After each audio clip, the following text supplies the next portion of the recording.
Hi guys, keeping in with the series here of what we've been doing with first aid kits, I figured I'd do a review of what I keep in my hiking pack.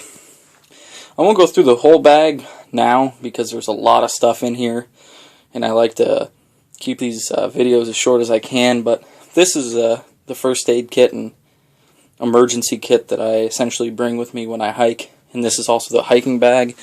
It's an LA Police Gear 3-day pack. Got hydration system in here as well. I keep the kit in the main pouch here. This is going to be challenging one-handed, so please bear with me. It opens right up, and there's actually a compartment separate from the main compartment. You can see right in there. So we'll take some of this stuff out. The first thing that I do keep is a product that's came under some scrutiny lately. This is oral IV. It replenishes electrolytes. The company had claimed that it did a lot more than just that, but I do keep this, and then also in that I do keep some Oragel for toothaches.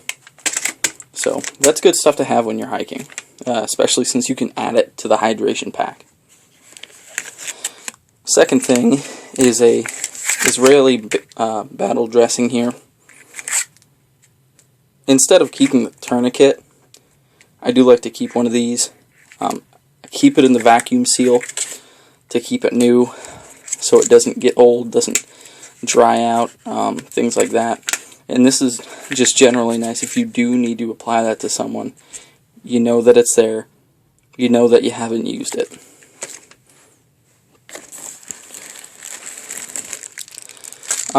Next, I refer to this to my some of the students I instruct in. To everyone else that I tell this about. I call this the OSK. That stands for Oh Shit Kit. This is completely waterproof, completely submersible. I've got a rubber band around this, and then it's also in 2 different Ziploc bags. Now what I've got here is, and this is going to be increasingly challenging one-handed, but we'll get it. Alright, what we've got here is an emergency blanket, and this is everything you would need for one night. If you absolutely needed 24 hours, this is everything you'll need.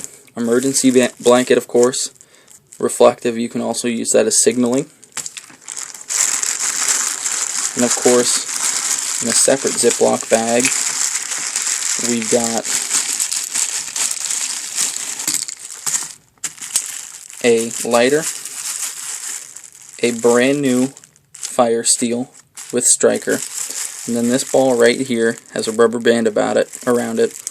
It's a 3-inch by 3-inch piece of dryer lint compacted in a paper bag, and that should be enough tinder for 2 fires.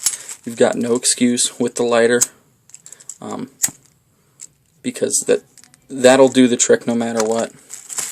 And a brand new fire steel. There's your fire, potential shelter. The only thing I didn't include in this kit, because I took it out last week, is 550 cord. This right here is your 3-in-1 kit. I think these run like $2 on eBay. Compass, that works sometimes. It's better than nothing. Whistle. This opens up. This is sealed pretty tight. This seals completely dry storage in here. Submersible again. And I've got backup tinder in there, as well as some waterproof matches. Then on the side, some of them don't have this, but if you look really closely, this is actually a ferro rod mounted on the side. And I've actually started a fire with this, and maybe in one of my videos I will show how you can actually start a fire with this tiny ferro rod. So that, in a nutshell, is again what I call the Oh Shit Kit. That's a pretty good overview of that and explaining it. Now, of course, I haven't really got to the first aid part of this. I'll note first that I have studied wilderness first aid. I've performed it. I've I have my first aid certifications, everything like that, and I'm working my way up to being an EMT in the state of Pennsylvania here. But this, I believe, is a pretty good kit for wilderness first aid. I keep this in a suede pouch, sealed up pretty good here. And then, of course, with my obsession, inside the sealed pouch, I'll take this out.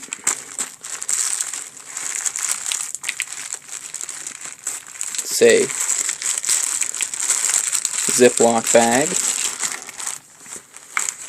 and it's actually pretty neatly organized. Switch hands here for a second. Open this up. You can see right off the bat I've got hand warmers. If I can ever get this open, that'd be great.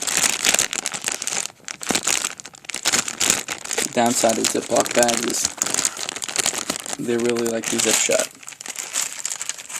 And I prefer the ones that don't actually have the slider. Sorry about that, guys. Because I believe they don't break as easily. But okay, we've got some hand warmers. A couple of those. Always, always, always got to keep those. Benzoyl peroxide. This is actually a benzoyl chloride. Peroxide, I've got mixed feelings about. It doesn't completely do all of what people think, so the chloride is a little bit better.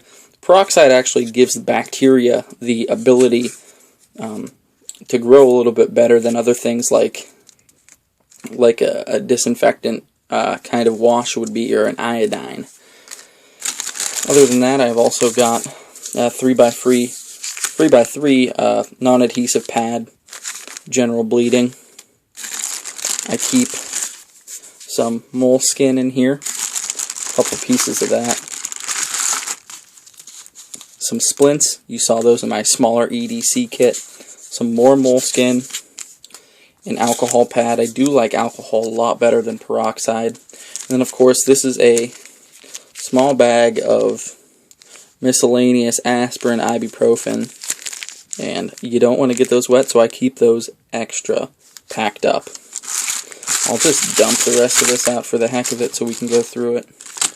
I've got some med tape, sewing kit with miscellaneous needles, thread. You can sew up your kit, you can sew up your clothes, you can sew up yourself if you need to.